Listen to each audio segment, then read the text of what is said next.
14 जनवरी 2024। ठंड पर श्रद्धा भारी, मौजपुर धाम में संगत ने टूटे सारे रिकॉर्ड। मानवता को रहा समर्पित, जरूरतमंद परिवारों को गर्म कंबल गर्म वस्त्र वितरित। नशों के चलते अपनों को खोने वाले परिवारों की मदद की। बुधरवाली नाम चर्चा, ठिठुरा देने वाली ठंड के बीच रविवार को पूजनीय परमपिता शाह सतनाम जी महाराज के पावन अवतार माह का एमएसजी भंडारा राजस्थान की सात संगत ने डेरा सच्चा सौदा व मानवता भलाई केंद्र मौजपुर धाम, बुधरवाली, जिला श्रीगंगानगर राज्य में असीम श्रद्धा के साथ मनाया। घने कोहरे के बावजूद भारी तादाद में श्रद्धालुओं ने भंडारे में शिरकत की। पंडाल में जहां तक नजर पहुंच रही थी, सात संगत का जनसमूह ही नजर आ रहा था। पावन भंडारे के शुभ अवसर पर मानवता भलाई कार्यों के तहत 105 बच्चों को गर्म वस्त्र, 105 परिवारों को गर्म कंबल व 15 परिवारों को सहारा इंसान मुहिम के तहत नशों के चलते अपने घरों के मुखिया को खोने वाले परिवारों को रोजमर्रा का सामान मुहैया करवाया गया। इस दौरान सात संगत को गुरु का पत्र भी पढ़कर सुनाया गया। इस दौरान समाज को नशा मुक्त करने का आह्वान करते हुए पूज्य गुरु जी का भजन आशीर्वाद माओ का भी सुनाया गया।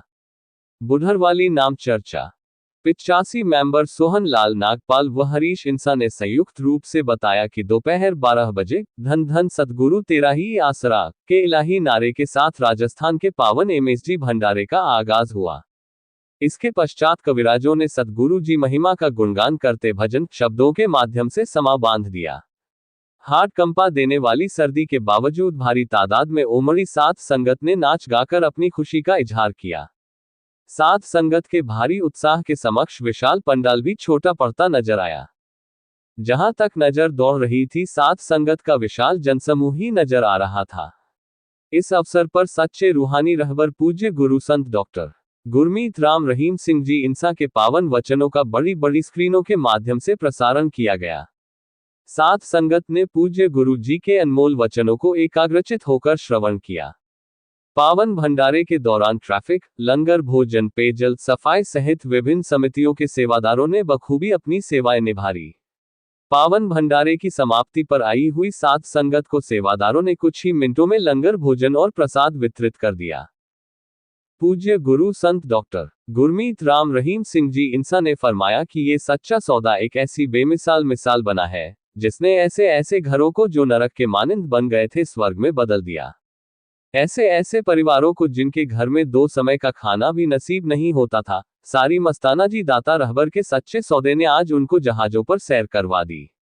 सूफी रूहानी फकीर जहान की हर चीज बताते हैं, लेकिन सारी जी ने तो दोनों जहान की जिम्मेवारी ले ली कि यहां वहां कोई कमी नहीं छोड़ेंगे। बुधरवाली नाम चर्चा, एक पैर यहां जब तक टिका रहेगा तब तक भी, दूसरा पैर सचखंड में। इसका बहुत बड़ा मतलब है, आप चुटकियों में जीते जी आप परमपिता परमात्मा को देख सकते हैं। शब्द कितने रहे? 5, 3 और अब 1। और ये कोई नई चीज नहीं है। पहले परमपिता शाह सतनाम जी दाता रहबर ने जब 5 से 3 शब्द किए थे तो क्यों, किंतु, परंतु करने वाले तो तैयार बैठे होते हैं। बेपरवाह जी के सामने कहा कि जी 5 के बिना तो अंदर की धुन सुनेगी ही नहीं। बेपरवाह जी ने तब ये वचन किए कि आप 3 की बात करते हो, सतगुरु चाहे तो 1 ही काफी है। तो भूल गए आप, किसी को याद ही नहीं था कि यार ऐसा भी होगा, अब ऐसा हो गया। अब 3, 5 वालों को चक्कर पड़ा हुआ है कि यार हमारे वाला गुरु मंत्र बड़ा है, ये नए जो आ रहे हैं इनका 1 शब्द में ही काम हो रहा है। घबराओ मत, आपका 5 में काम हो जाएगा, 3 वाले का 3 में हो जाएगा। घबराओ मत, असर उतना ही होना है। कहते कि जी वो नाम लेना आसान है, थोड़ा शॉर्टकट ढूंढते हैं सारे। तो कहने का मतलब बेपरवाह जी ने जैसे जैसे कलयुग का जोर बढ़ता गया तो उन तरीकों को उसी तरीके से अपनाया कि एक छोटा बच्चा भी उस 1 शब्द को लेकर अच्छे से भक्ति कर सकता है। विदेशियों को 3 शब्द बड़े लगते थे, अब उनको 1 लेना है, वो फट याद कर लेते हैं। हमारे बोलते बोलते याद कर लेते हैं, बाद में कम ही याद करवाना पड़ता है। आज का टाइम बहुत ही खतरनाक है, आने वाला टाइम परमपिता जी के वचन और भी खतरनाक है, लेकिन जो दाना धुरी के साथ जुड़ा है वो पीसता नहीं, बाकी सारे दाने पीस जाते हैं। और आज उस धुरी से, उस किले से जुड़े रहना बड़ा मुश्किल है। बुधरवाली नाम चर्चा, खान पान देखना, सुनना, खाना पीना, मतलब आदमी का दिमाग एक अलग दिशा में जा रहा है।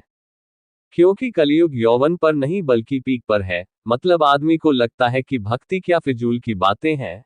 ऐसी ही है, और यही वो समय होता है जब वो परमपिता परमात्मा बहुत बड़ा बदलाव लाता है। जब आदमियों के अंदर अहंकार बहुत बढ़ जाता है, जब संत महापुरुषों पीर फकीरों की बातें फिजूल लगने लग जाती हैं। संत महात्माओं का एकमात्र मकसद मानवता की भलाई करना है, और मानव भलाई के लिए संत तरह के खेल खेलते रहते हैं जो हर किसी के समझ में नहीं आते, लेकिन मुरीद को अपने सद्गुरु पर दृढ़ विश्वास रखते हुए सेवा सिमरन के मार्ग पर चलते रहना चाहिए। पूजा गुरु जी ने फरमाया कि आप कर्मयोगी हो, इसलिए सद्गुरु के बताए मार्ग के अनुसार चलते जाए, प्रभु परमात्मा की दया मेहर जरूर हासिल होती है।